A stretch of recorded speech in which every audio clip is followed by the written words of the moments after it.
Okay, everybody. I'm a little behind here because I had to run to Walmart. I did a big mistake. These are the cans that came from the food pantry. I should have checked the dates. Normally I do before I depend on them. I'm going to kick my shoes off because they hurt my feet. I'll tell you why I'm not going to use this.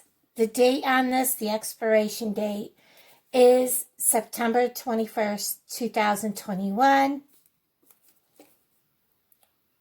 Yes, it's not that far out of date, but I'm going to bake with this, okay?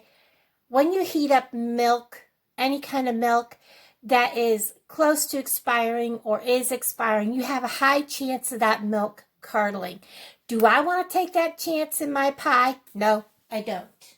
I'm not using it. I went and bought a can of Carnation, which was like $1.46. Kid you not.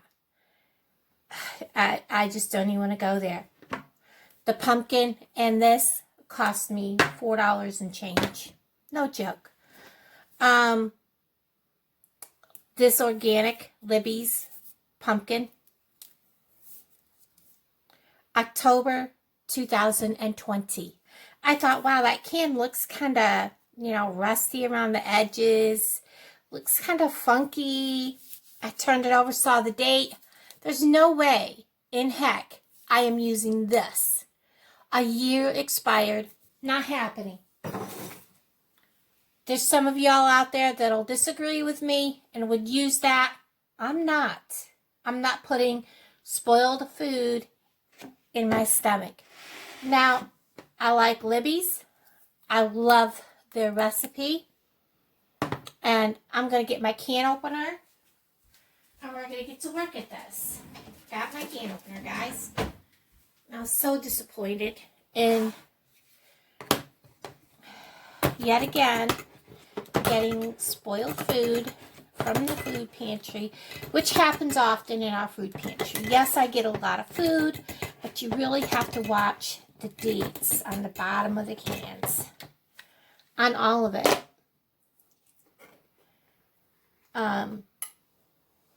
Set that there. And I'll show you the date on this. 2023. So we're going to utilize this entire can of solid packed pumpkin. Hold on. I got to get a spoon. I was talking and it was on pause.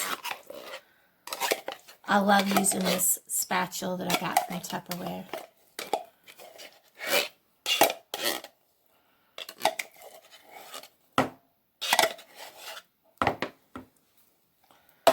And according to the recipe, which we're going to use straight from the can. Now, I know it says do this and do this and do this. You don't really need to, guys. So I'm going to lean my can kind of like that. And we're going to need a 3/4 cup of regular sugar. And, wow, I could have sworn this took brown sugar. 2 large eggs. 1/4 teaspoon of ground cloves, 1/2 teaspoon of ginger, 1 teaspoon of cinnamon, a 1/2 teaspoon of salt, 3/4 cup granulated sugar, and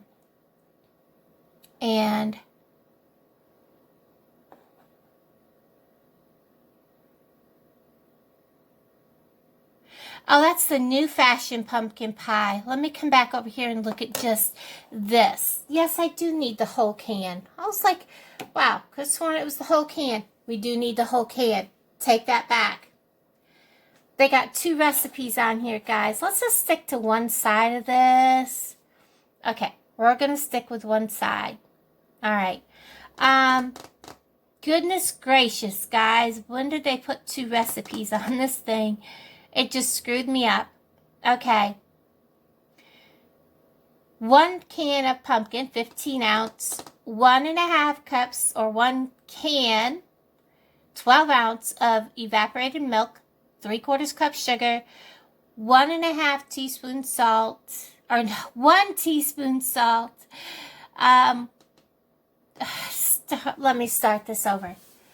1 can of pumpkin, 15 ounce, 1.5 cups, or 1 can of 12 ounce can of evaporated milk, 3/4 cup granulated sugar, 1/2 teaspoon salt, 1 teaspoon ground cinnamon, 1/2 teaspoon ground ginger, 1/4 teaspoon ground cloves, 2 large eggs, and your pie shell.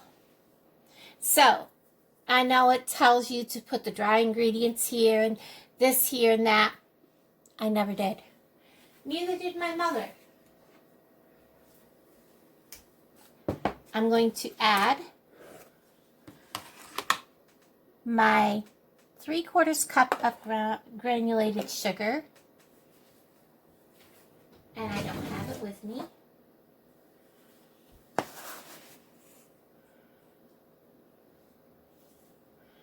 There's my sugar. Wow, it seems like an awful lot. I'll keep that out because I may need it.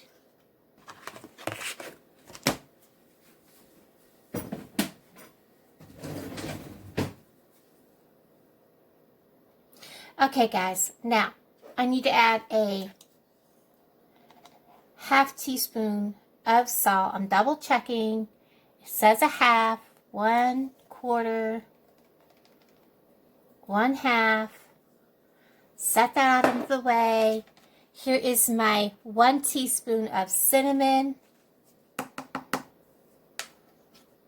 And I always add, and my mother always did too, just a titch more. Trust me, it makes a difference in how it tastes. And then we're going to add a 1/2 teaspoon of ground ginger, which is the lighter color. So I'm going to need 2 of these because my 1/2 teaspoon is missing. 1. Make sure I'm looking at ground ginger.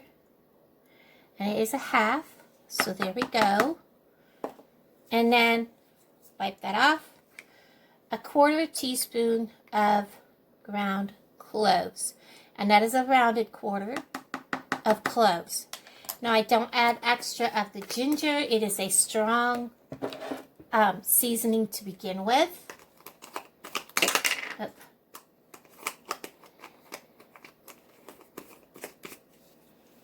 I wonder how many people are messing up their pies because of how that can is. So all my sugar, salt, cinnamon, ginger, cloves are in there. We're going to add our 2 large eggs. Get it to crack. There's 1. Over here out of the way. 2. Out of the way. We're going to give this a stir.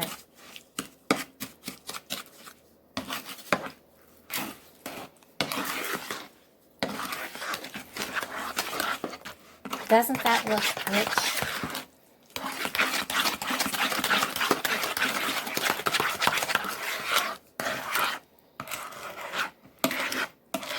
This spatula is shaped perfectly to scrape the sides of the bowls.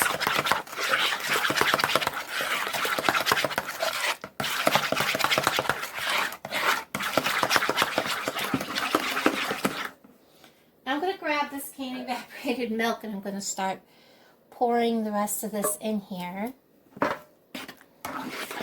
Because you do need the entire can. Be careful on the Libby's cans that you use the correct recipe because they have multiple recipes now on the Libby's cans. I did not know that.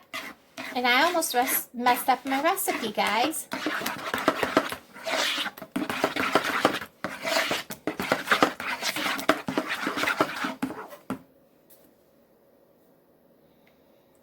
And you don't want to add the milk all at once. You just want to add and stir.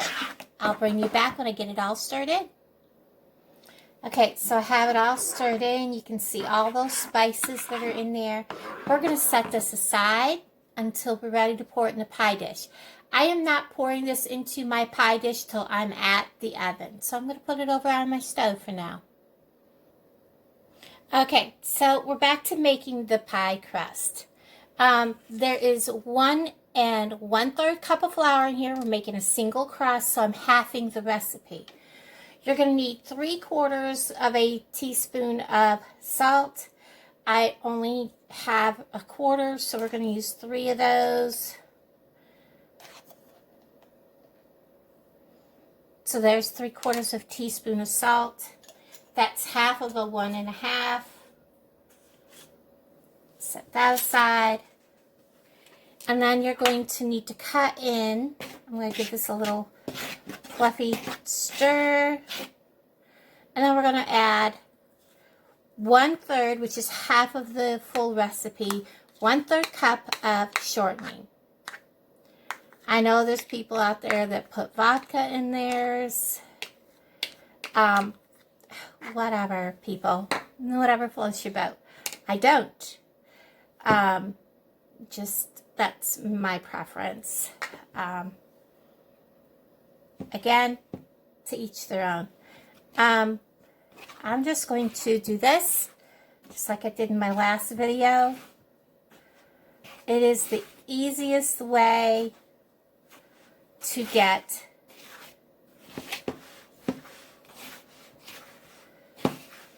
your flour and your shortening incorporated.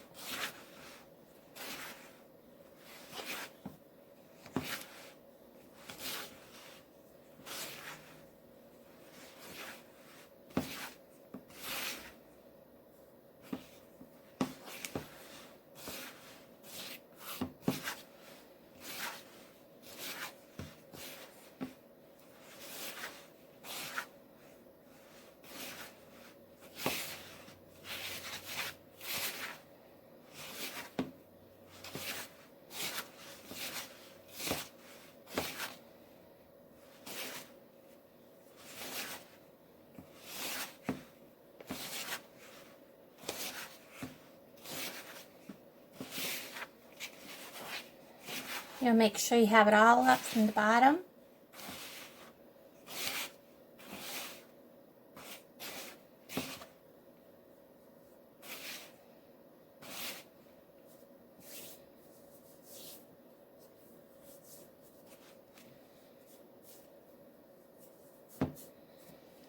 Now, I know my water's good and cold because it kind of froze in there. We're going to need 5 tablespoons of cold water. There's 2, 3, 4, 5. Because they're not full, I'm adding a dash more. And we're going to go ahead and blend that through.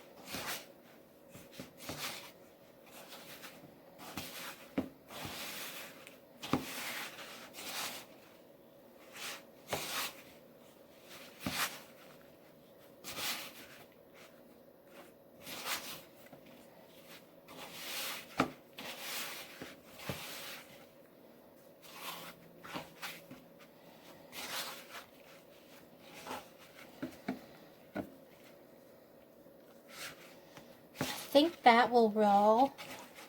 I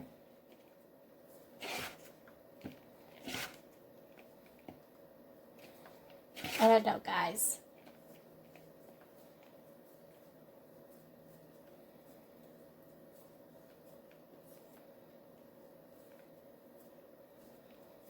I think it'll roll. All right, let me get some flour on my table. Get this off my hands. Go grab me some flour.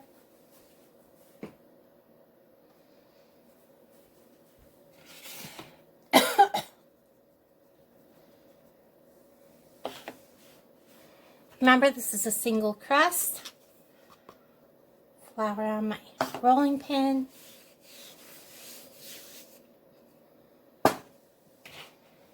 Put it out. Press it. Flip it. Press it. Let's get all this back.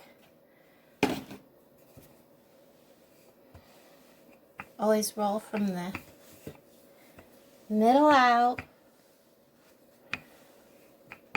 I was afraid if I put any more water, it's just going to be too much and it's not going to be a flaky crust. Because if you add too much water, the gluten in the flour will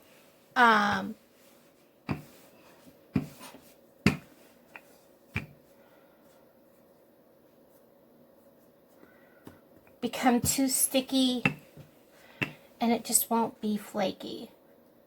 Any holes we can fix after it's in the pie pan. I'll show you how to do that.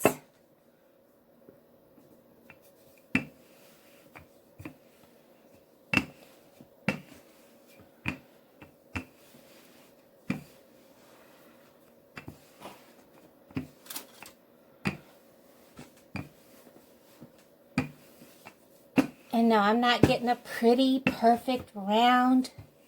Oh my gosh, I was watching some videos last night. Google must have been like really active. Oh, she's making pies. We're going to show her all these pie videos. And man, was I ever getting some last night. People coming up with perfectly round pie crusts. And I'm like, seriously, guys?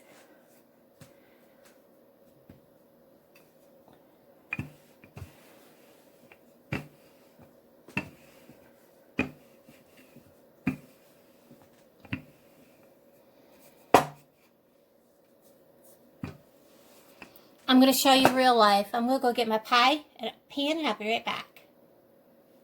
You guys know how old that pie pan is? Let's not break it, right?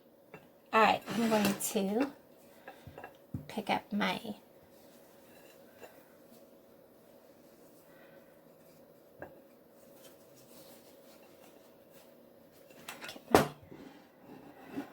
underneath there. And then we will fix it as we go, because this is real life, guys. And I want everyone to know that your pie crust isn't going to be perfect and round like you've seen all these people. When I saw that, I was like, oh my gosh. People are going to think that their pie crust is all bad because it's not perfect. You can squeeze your pie crust, fix the cuts and splits. You don't have enough here. Take a piece from where there is enough and bring it up underneath. Add it in, guys.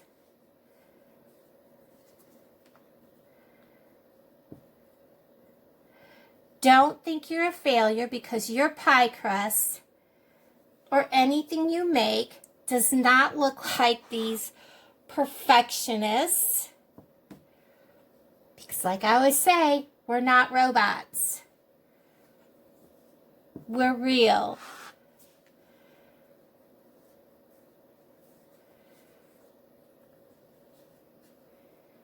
We're just real, ordinary people making a go at it. Right? Right. I had to look and make sure it was recording.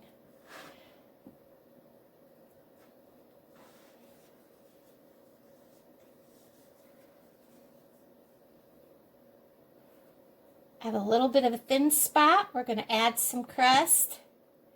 Pinch it on. Don't feel bad if you have to do that. It still makes a crust, guys. If you want to make your crust look beautiful and, you know, use a fork and all that, by all means do that.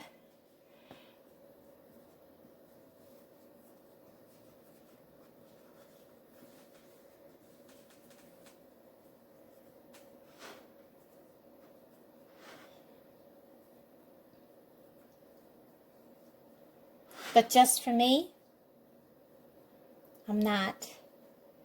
Don't see any need in it. But I will take anything that's hanging over, clipping it off because we don't need that hanging over.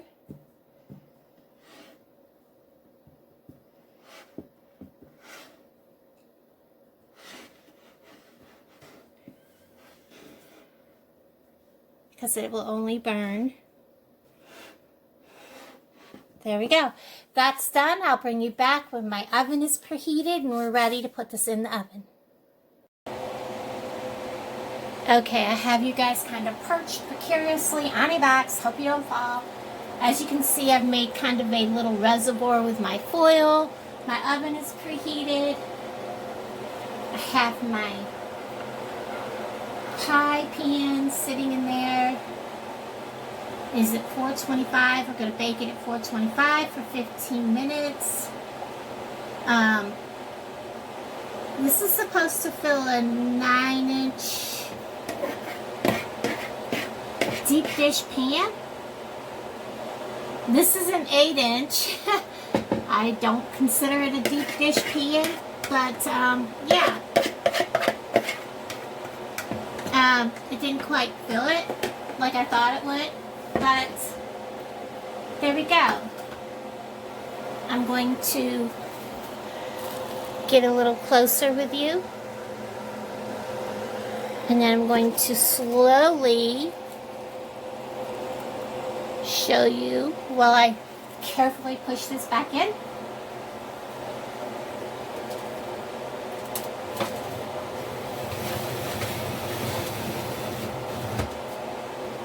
In 15 minutes, I'll come back and reduce it, I believe,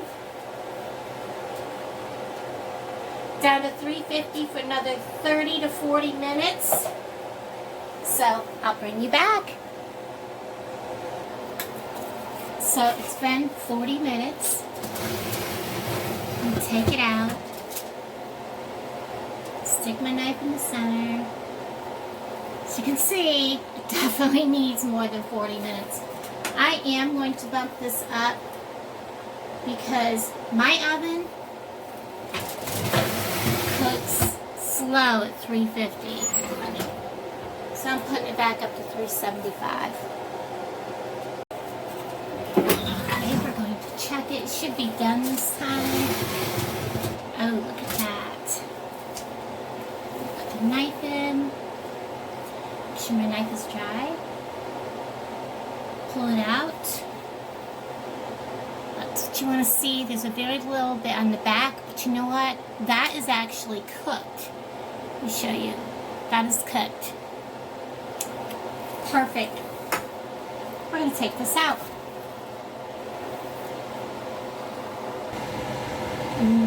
That looks perfect.